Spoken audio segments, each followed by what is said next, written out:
The Mexican government scored a public relations coup when it bloodlessly captured Zeta leader Miguel Angel Trevino Morales on Monday.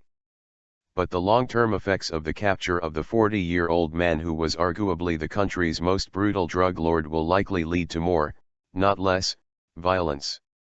The arrests sent out two messages that have ominous implications here. First, the blow to the head of the Zeta cartel signals internal and external rivals that the cartel is dazed and vulnerable to attack.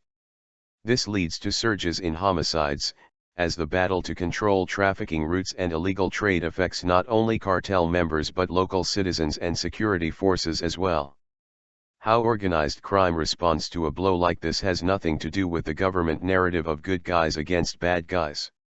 It causes a shake-up and resettling that can reduce violence in some places where another cartel achieves undisputed control, and produce violence in places where turf wars flare up. It causes corrupt government forces to realign and often participate actively in the turf wars.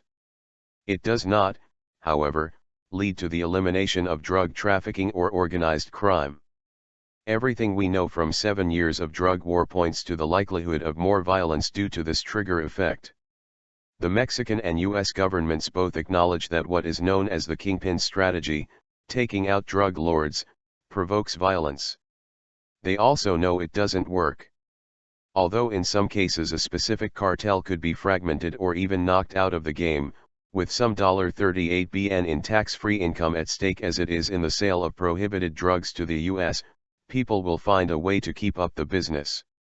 In the case of Trevino Morales, the Mexican press reports that he ran the Zetas with his brother, Omar, who remains at large and will presumably continue.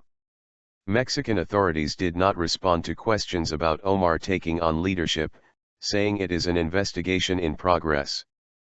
But even the director of the U.S. Drug Enforcement Agency in Dallas, Texas noted after the arrest, "What it means is there are going to be plenty of people who take his place." Even weakening the command center of a criminal group, presented as a major victory in the arrest of Trevino, often has negative effects on public safety. Central control within the Zetas has never been as consolidated as in other cartels. This meant a lack of any code of ethics, which sounds like an oxymoron in reference to criminal groups but functioned for years to restrain Mexican cartels from having much involvement in high-profile, antisocial activities beyond the drug trade. Now with less central control in the Zetas, we can expect not only more infighting, but increased incursions into illegal activities beside drug trafficking, kidnapping, extortion, preying on migrants, sex trafficking and others that do immeasurable harm to their victims, to families and to communities. Despite all these concerns, the U.S. government immediately congratulated the Peña Nieto government on the bust. It has supported the Mexican drug war with equipment, training and U.S. agents on the ground and pressured the new Mexican president to continue the military/police model. This is the second reason to fear a rise in violence. The Trevino Morales arrest and U.S. and Mexican government statements following it are a joint message that the drug war will continue with support from both administrations, despite its failures and growing citizen opposition. President Peña Nieto had attempted to put distance between his policies and the drug war of his predecessor, Felipe Calderón, and with good reason. The offensive on drug cartels with the deployment of the armed forces and police has led to more than 100,000 deaths in the country and widespread human rights violations. Drug trafficking has continued unabated and polls show most Mexicans see no progress in the campaign against drug traffickers. Peña Nieto promised to redirect efforts from the drug war to public safety as a cornerstone of the campaign that brought him to office in July 2012. This explains why this arrest was handled much differently from the past.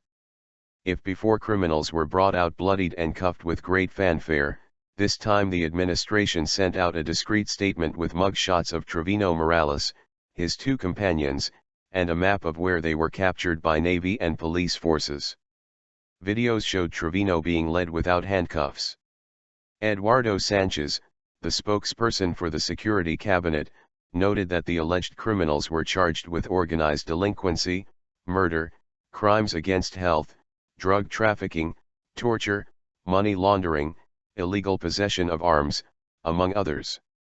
He added the assassination of 265 migrants in San Fernando, Tamaulipas in 2 incidents that shocked Mexican society and the world. The self-congratulatory tone and combative talk of defeating organized crime was conspicuously absent. Mexican Security Cabinet spokesman Eduardo Sanchez highlighted Mexican interagency cooperation. He dodged the question on U.S. involvement in Trevino Morales' capture. The New York Times, citing anonymous sources, said the U.S. government played a key behind-the-scenes role and helped confirm the identity of the drug lord through DNA. Obama, on the other hand, welcomed the news as a confirmation of Peña Nieto's commitment to the joint drug war. President Obama said in an interview with the Spanish-language Univision, "I think what the arrest of Trevino Morales shows is that the Peña Nieto administration is serious about continuing efforts to interrupt drug operations." The network interpreted the short interview as a major endorsement of Peña Nieto's continued commitment to US-backed counter-narcotic efforts. Obama stated explicitly that there were questions about that commitment during the campaign. Indeed, US-Mexico cooperation in the drug war has hit rocky times. In addition to early fears that Peña Nieto would attempt to pact with the cartels, his decision to channel all security cooperation through the Ministry of the Interior, a move to rein in U.S. agencies' open access to Mexican national security, caused concern in Washington. Insiders said security assistance was on hold until the picture cleared. This move marks continued access and cooperation for U.S. government agents under the same drug war model, just when questions about the cooperation are again emerging in light of leaks that Mexico is among countries routinely spied on by the U.S. National Security Agency.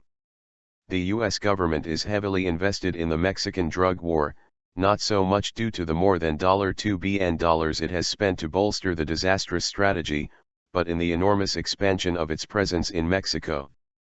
The U.S. security aid package known as the Merida Initiative allowed many U.S. government agencies to more than double their personnel under a broad umbrella that places U.S. agents in intelligence gathering, counter-narcotic operations, border control and spying.